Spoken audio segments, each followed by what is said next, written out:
Do you ever have times when you look back on your life, on a gathering or an occasion, and you say to yourself, wow, that was sacred. I didn't realize it at the time, but that was really, really special. It's not going to happen again like that, because all the people in that gathering aren't going to be back, or aren't going to be back in that order, aren't going to sit just where they are, or have just the things they have to say now. But that was so special. I have that feeling now about this one. And whenever that happens, I cultivate it in me, so that eventually my goal is that I have that all the time. And I don't go to sleep in my life and just be someplace, talk, meet, do, and then leave. So thank you for connecting with us, Elena. And then once I was talking to Elena. I only talked to her twice. And I heard someone in the background. I thought, that's Rusty.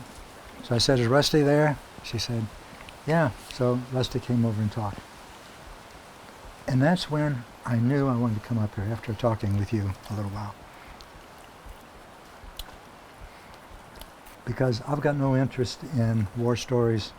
I've got no interest in veterans groups that are sort of shelters from the world.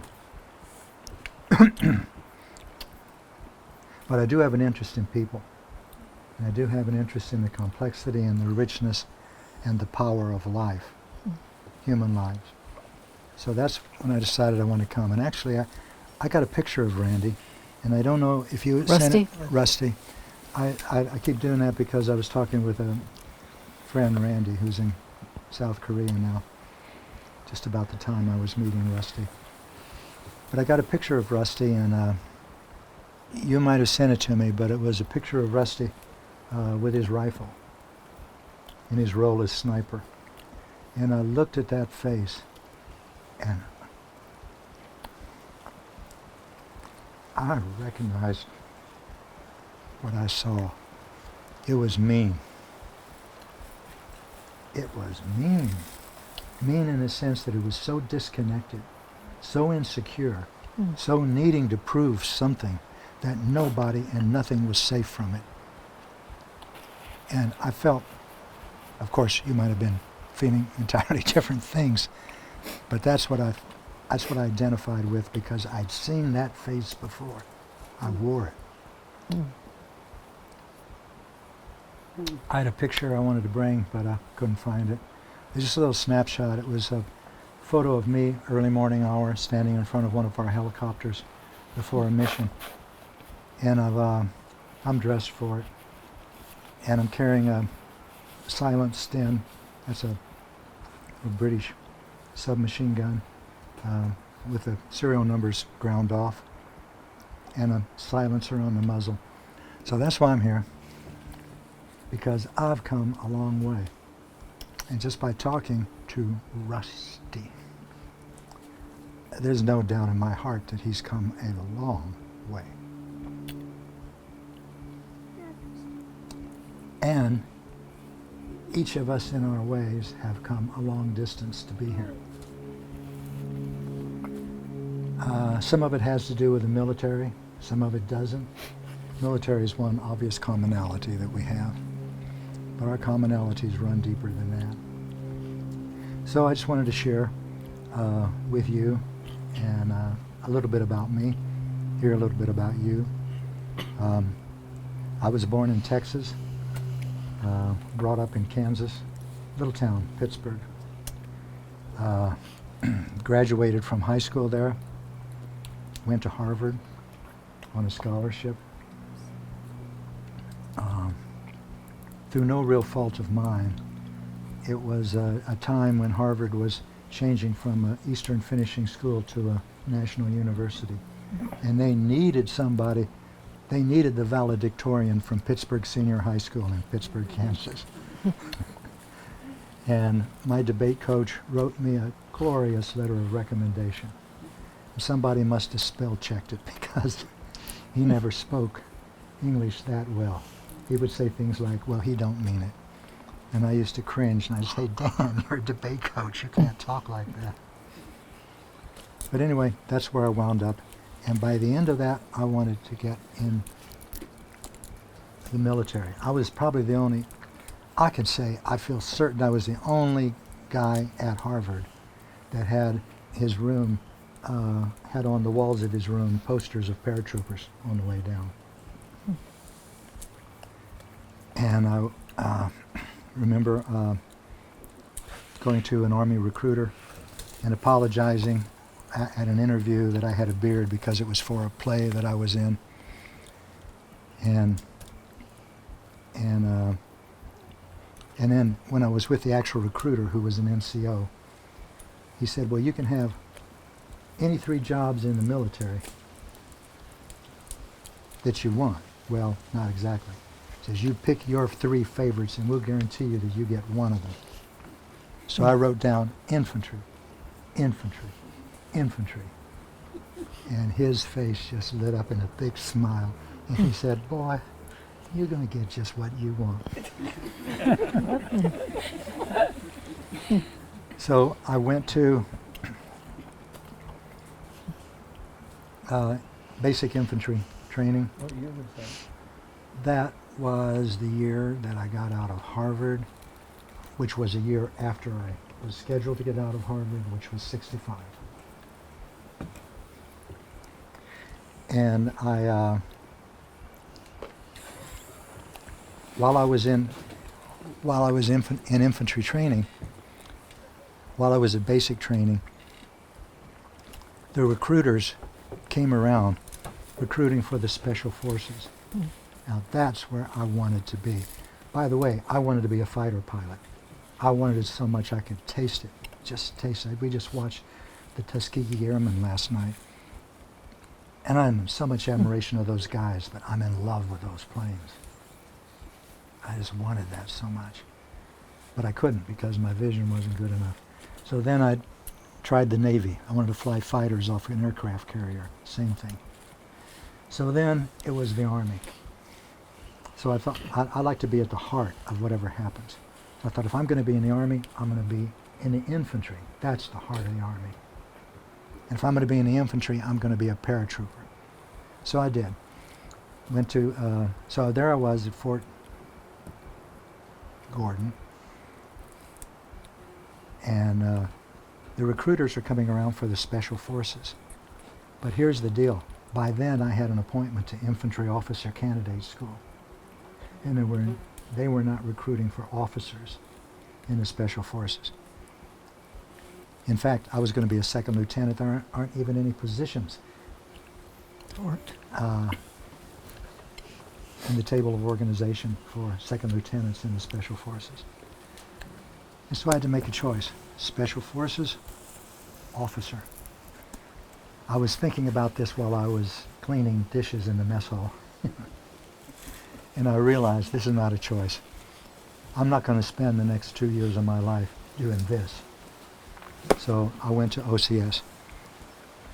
And when I was there, and after that,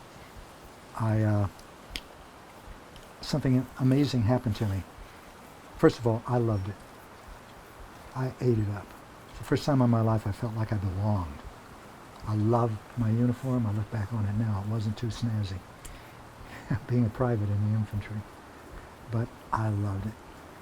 Because that's how lonely I was. It's how needing connection I was in. So I, having graduated from Harvard, probably had the best scholastic scores of my company. So when a general visited Fort Benning, he was assigned to, they sent him over to our company, and I was chosen as the cadet candidate to be with him. Turned out he was just like one of your friends. He was a 4-star general.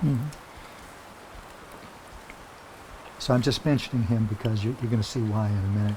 When I got my commission, almost my entire company was sent to the Big Red 1, Fort Leavenworth, for shipping to Vietnam. My assignment was to Fort Bragg, Special Forces Special Warfare School, Officer Special Warfare School. And I was a second lieutenant in the Special Forces. Now, back up a minute. That can't happen. That's impossible. There are no second lieutenants in the Special Forces, but I was one. So it's either the universe giving me just what I wanted, like that NCO said I was going to get, or it was my talk with that general, because I had lunch with him and I escorted him around. And while I was talking, his name was Paul Freeman, by the way, and he was the CG of Connaught. I believe that probably must mean Continental Army Command, something like that. And it turns out he went to Harvard B School. And he was brilliant. So then I got sent to Okinawa, first Special Forces group, based in Okinawa. I loved it there too. And then from there I went on different missions. I went TDY to Vietnam. When I was in Vietnam, everything we did was TS. Absolutely. I mean, TS being... top secret. Yes.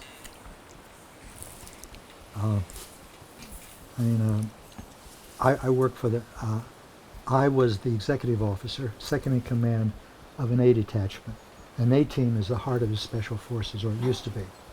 I don't know what the organization is now, but then an A team was a 12-man team with 2 officers and 10 enlisted men.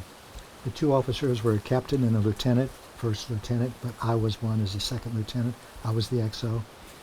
And the 10 men in my detachment each had, there were pairs of MOSs, military occupational specialties. 2 of them were weapons sergeants, 2 of them were medical NCOs, 2 of them were communications, 2 of them were something else. And together, our mission was to go anywhere, anytime, anyway, to train indigenous people to fight against their dictatorial governments. And our patch had an arrowhead with 3 lightning flashes through it. That's air, land, sea. So we could lock out of a submarine, we could parachute, we could just walk in. And the motto of the Special Forces was Deo Presso Libre, freeing the oppressed. That's what I thought I was doing. So there I was in Vietnam. I was stationed at FOB 3, Forward Observational Base 3. It was not an observational base, it was a combat base. And we had our own helicopter, whatever the unit's called, company, squadron, whatever it is, they were ours. And they consisted of slick ships and gunships. And our missions were to illegally and clandestinely be inserted into, in my case, Laos. There were other special forces that were doing the same thing in Cambodia. Lyndon Johnson would swear to God there's no Americans in either of those countries. He lied.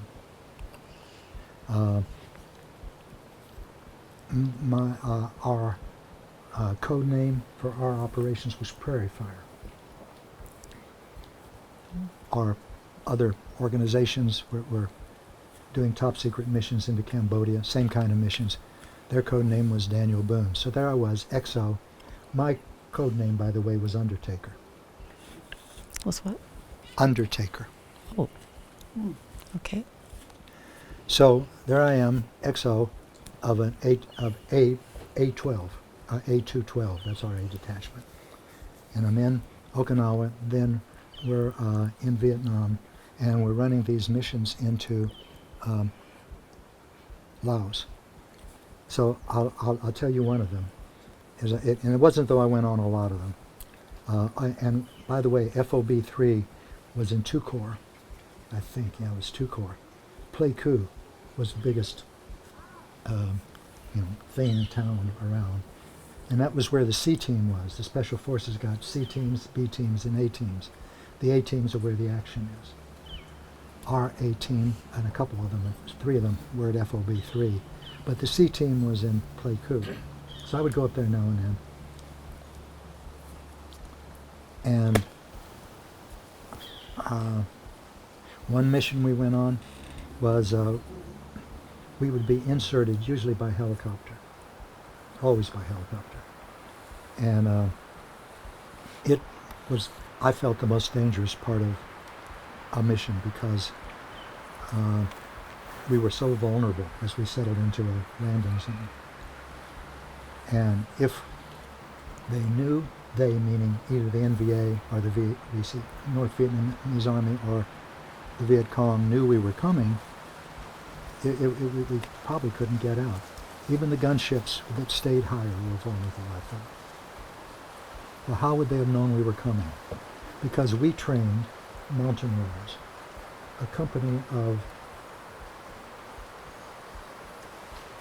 sweet guys probably just trying to feed their families. But we trained them, we armed them. We didn't tell them anything about where we were going because no one ever knew where their loyalties were. So we would meet with them by the helicopters the morning of a mission, early morning, maybe 3:30. That's where I had that photograph taken I was telling you about. And they didn't know anything because we didn't ever let them know anything because we didn't know who was NVA, who was Viet Cong.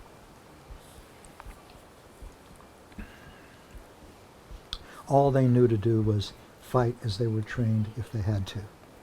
And the training we gave them was essentially infantry training.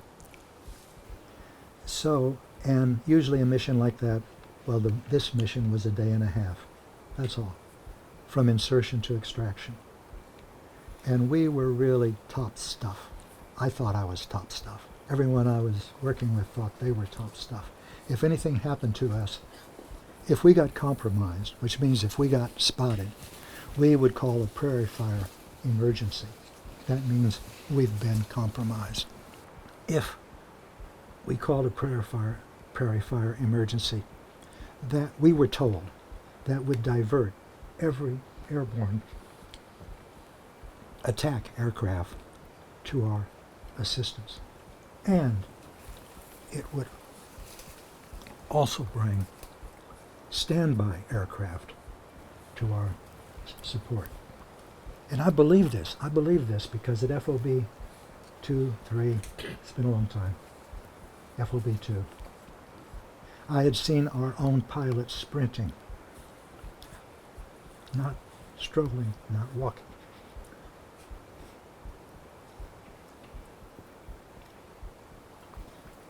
Sprinting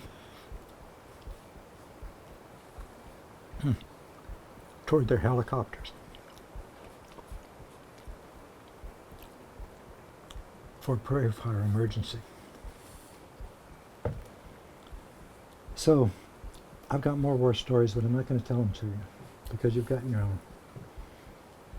What I want to tell you is why I was in the Army. I wasn't in the Army to serve my country. It wasn't in my mind. I was in the Army because I was so in need of admiration. I was so in need of appreciation. That's why those posters of paratroopers were on my wall, because I admired them and I felt people would admire me for doing the same thing.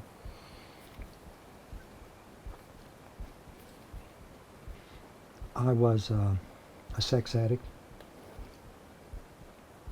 very insecure, emotionally volatile.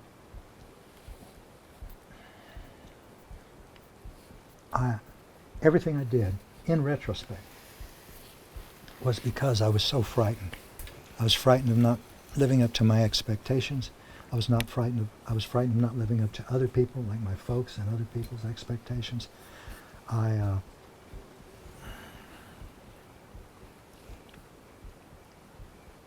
street name for that is macho. I was too frightened to know that I was frightened.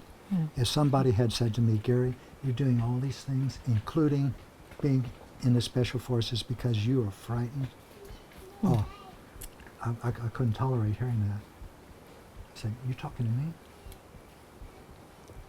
That's how dangerous a macho person is, which is another way of saying that's how frightened a macho person is. That's what makes a macho person dangerous. They're so frightened. So, Paul, you said to me, thank you for your service. Was it you? It was someone that yeah. Thank you. I really appreciate that, but it's not necessary. I didn't go to serve my country. I go to make myself feel better. It even makes me feel funny when someone says that. Yeah, but you're serving your country now by saying what you're saying. Thank you. It needs to be said. So, I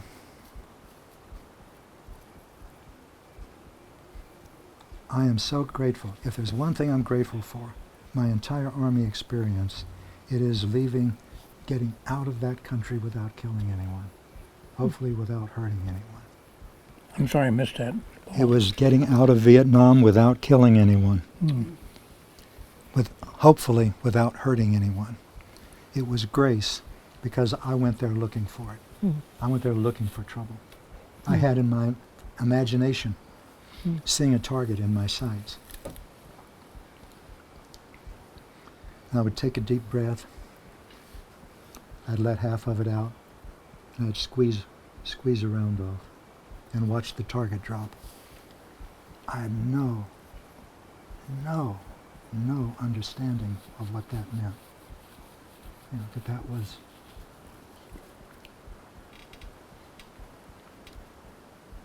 another person like me. And I was fantasizing doing that. I even loved our weapons. The M15 was a AR-15 now. They were pretty new weapons. You know, they replaced a heavyweight M something, I've forgotten, M14. And I thought they were so cool.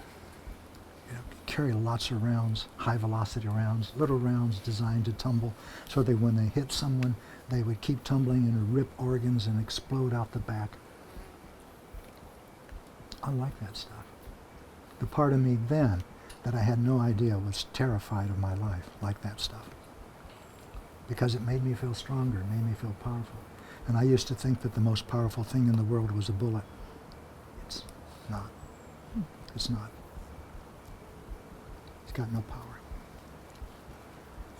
So, that is, and by the way, so the last thing I want to say is this. I've been thinking a lot about the military. And I've been writing a book for roughly 30 years. Fortunately, I've finished some in between the time I started this one and now. I'm still working on this one. And one of the things I'm thinking about still is the mission of the military. So the way I'm looking at it now is this. People who are drawn to the military are in an archetype. And the archetype is warrior. And the archetype of warrior serves his or her collective and is so dedicated to it that he will give his or her life for his collective or her collective. Even mercenaries, like I tried to be at one time after I got out of the Army. Even that is a crude form of the archetype of warrior. But now, that archetype of warrior is leading the entire military in a new direction. Because of two things. Number one, the first atomic bomb and the second atomic bomb both dropped on Japan. Nuclear weapons are a game changer. And the second is catastrophic climate change, which 30 years ago was something I knew was coming. But everybody knows it's here. Why are they game changers? Because militaries are designed to protect property and national boundaries. I used to think national boundaries is really property. But the property that they were protecting was within the national boundaries. The last, I think, good war I don't think war is intelligent, but the last understandable war was World War II. like my father and Frank served in different theaters of that war.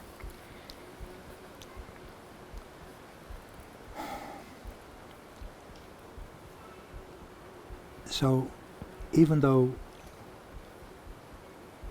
we had developed the most advanced militaries in the world, we and the Soviet Union, not one of us, none of us were able to prevent fallout from Chernobyl, from contaminating crops all across Europe and even into the US with radioactive rain.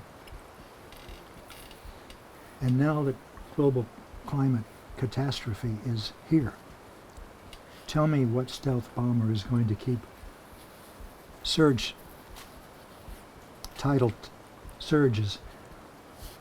tidal waves from hurricanes from surging through cities like Miami and Boston and New York. Which one is going to do that? Is it going to be the new fighter bomber? Is it going to be the one that no one can detect? Is it going to be the one the Chinese are building now? Can't. So the lesson that warriors are learning is this. They're still warriors. They still feel the need to protect their collective, their whole, what's most important to them. But they can't now protect any collective without protecting every collective. Mm-hmm. So what I'm feeling now is, and I want to share with you also for your consideration, is that we can't depend upon these men and women to save us. Yep. We cannot. So who can? We can. Let me put it this way, if anyone can, it is we. Why? Collectively. Why would I say that? Because until recently, we feel, Linda and I, that a huge transformation in consciousness is happening. It's been happening for a few decades. It's underway. And millions of people are being touched by it. And they're all feeling that there's more to their lives than they thought before. They're realizing, I think I'm more than a mind and a body. I don't know why, but I can feel I'm more than a mind and a body. I can feel that the people I'm with are meaningful. I can feel that the world around me is not random. It's more than that. That's part of this transformation. When we were before this transformation, the before, we looked at power as the ability to manipulate and control. That's external power. The men and women with 4 stars have the most. As far as I know, only one person has ever had 5 stars. I'm not sure about this. I think that was Dwight Eisenhower. Mm-hmm. The guy or the woman on the highest floor of the tallest building with the biggest office in the corner and the best views, he has the most external power. She does. But power now is something else. Power is the ability to align your personality with whatever name you have for the part of yourself that is more than you, that isn't going to die when you die, that existed before you were born. So in the West we might call that a soul. And the intentions of the soul are harmony and cooperation and sharing and reverence for life. Well, what on earth, literally, do we do if we wake up to a new expanded awareness into a world of competition, hoarding, discord, and exploitation? A world in which life is a cheap commodity. That's the question that millions of people are asking themselves now, because that's what's happening to them. And there's no precedent. We're the makers of new maps. Well, I didn't think I was going to share all of that, but that's really all I've got to share.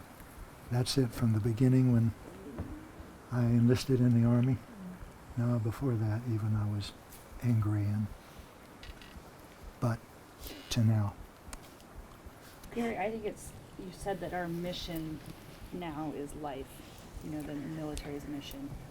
And And The I know protection of. getting out of the military, while you're in, it's so clear to see. You think you know what your mission is. You're doing what you're told. And getting out, finding that mission or purpose is so hard. At least it's been so hard for me. And for you to say that protection of life is mission is kind of like just a light went on. I was like, yeah, that is what my mission needs to be. I don't need to have this greater task. I need to connect and have that protection of life. That's right. That is still the mission. It needs to be my mission now. Yeah, but what, there's a lot more to it than just protection of individual life, too. There's a lot more to it than just protection of individual life. It's what we do within that life, you know. Making connections. You bet, and Sharing love. making the right decision, trying to make the right decision for those in the world around us, you know. And so frequently we You forget about that. Remember, me. yeah, everything is me, and we forget about all of us collectively, and as an individual. Sure, we